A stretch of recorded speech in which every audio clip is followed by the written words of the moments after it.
Bonjour, bienvenue sur ma chaîne, c'est Cathy. J'espère que toi qui m'écoutes, tu vas bien. Alors, dans ce podcast, j'aimerais parler de dépression. C'est un sujet vaste et parfois encore tabou, car on n'ose pas dire qu'on est en fait dans cet état dépressif, qu'on est à fleur de peau, qu'on est dans notre phase de vulnérabilité. Pourquoi on le cache? Parce qu'on a peur d'être jugé, mais surtout parce que l'on sait qu'on n'aura pas cette oreille active, cette oreille attentive qui va te laisser te livrer sans essayer de te couper la parole, sans essayer de te faire une leçon de morale, sans essayer de te blâmer, sans te gueuler dessus à te faire encore plus culpabiliser. Et tu restes là dans ton silence, dans un silence en fait muet, car tu n'arrives plus à parler tellement ta douleur est immense. Tu as l'impression de ne pas être à ta place dans ce monde. Tu as l'impression que tu fais toujours mal les choses. Tu te demandes pour la énième fois, pourquoi encore toi? Quand l'incompréhension de ton entourage pèse sur ton silence, tu préfères te taire, te sentant incomprise, toujours et encore. Existe-t-il encore des personnes qui sachent écouter une personne qui se sente mal et qui a besoin juste d'une oreille, de cette attention particulière qui se fait rare? Étant hypersensibles et empathes, nous arrivons facilement à nous mettre à la place des autres, ressentir le mal que les autres peuvent ressentir. C'est comme si nous aussi, en fait, on souffre quand une personne souffre dans sa chair. Cependant, dans ce monde, existe-t-il encore ce genre de bienveillance à l'égard des autres? Ou sommes-nous tout bonnement des êtres à part entière? À l'heure actuelle, je fais le constat que tout le monde n'a pas le même degré d'empathie et de sensibilité, cette capacité à se mettre à la place de l'autre et à ressentir sa douleur. Lorsqu'une personne HP souffre, est au bas de ses énergies, ses puissances 1000, à ce moment-là, elle est d'une extrême vulnérabilité et sensibilité. Elle est encore plus sensible qu'en temps normal.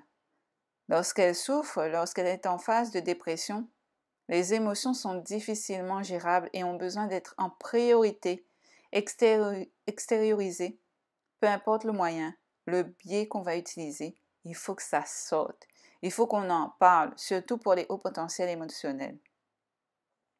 Être en phase de dépression, c'est cet effet cumulé qu'on a essayé de contrôler, qu'on a essayé d'occulter, qu'on a mis de côté pour essayer de continuer à avancer, mais tout s'accumulait néanmoins, jusqu'à ce qu'un événement vienne remuer et faire réveiller intensément cette douleur, ce mal-être. La phase de dépression, c'est cette phase où nos limites ont été franchies. On n'a plus la force de se battre, où on dépose les armes, on se laisse vaincre, on accepte d'être au plus mal. On a beau essayer de tenir le coup pour son entourage, pour ses enfants ou autres, parce qu'on a ce poids sur ses épaules de devoir gérer tout. Mais arrivé à un moment, il y aura un stade où on n'y arrivera plus et on aura besoin de tout lâcher. Et là, ça fait mal. Tes larmes se vident sans que tu aies assez de force pour les retenir. Ta gorge se serre et se noue. Tu arrives difficilement à ouvrir la bouche et à sortir un mot. Tu n'as plus envie de rien, si ce n'est de rester dans ton lit. Tu penses et repenses à tout ce qui te fait du mal en fait.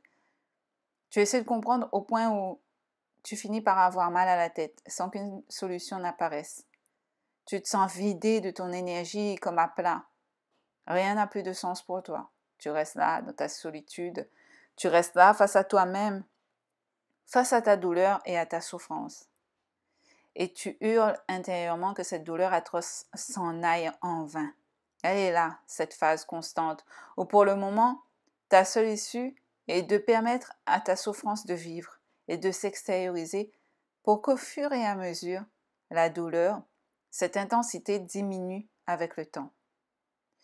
Le pire lorsque l'on est en dépression, c'est de ne pas être conscient qu'on sombre au fil du temps. Le pire est de ne pas être capable de mettre des mots sur sa dépression.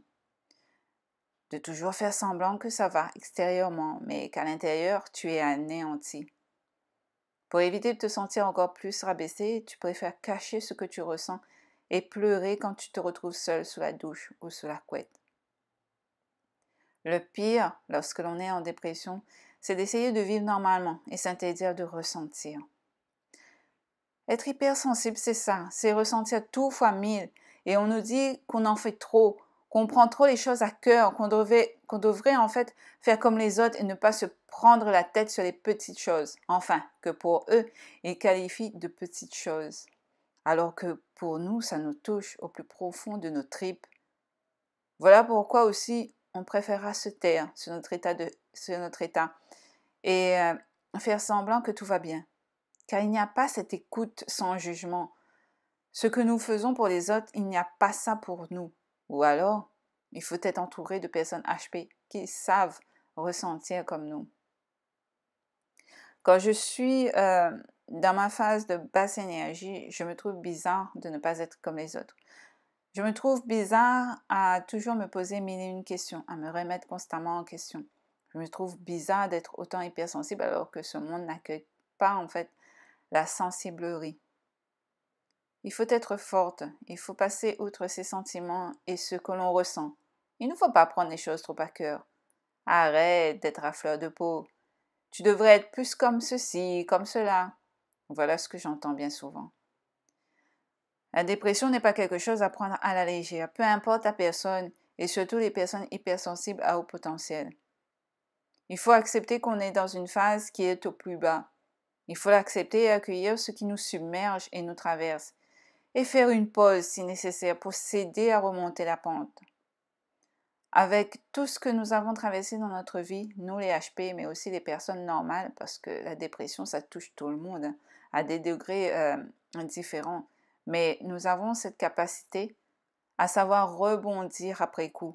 Sur le moment, certes, c'est difficile, mais nous savons que c'est un cycle à passer et que les jours heureux s'en suivent après avec de la patience et de la résilience.